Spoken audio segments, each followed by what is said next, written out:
De voeding doet heel veel met je darmen, maar ook met je brein. En dat heeft veel meer impact als wat men eigenlijk in de gaten heeft.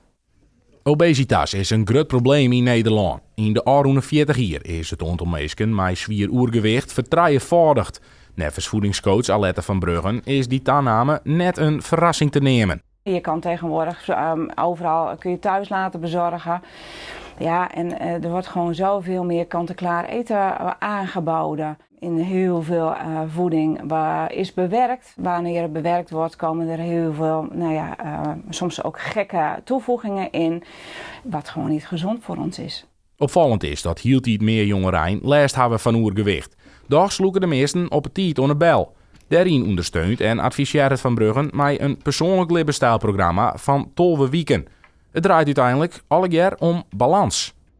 Je kan prima feesten, je kan prima naar een festival, weekendje weg, op vakantie is helemaal geen probleem.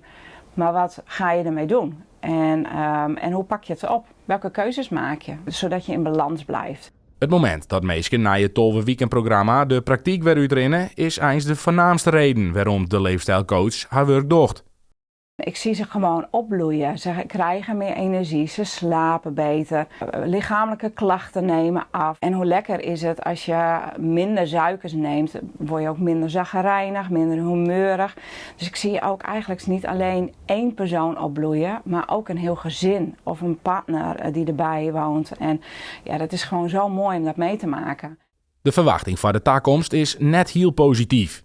Van Bruggen verwacht het dan ook dat ze in de komende periode meer mensen in haar praktijk ontvangen zal.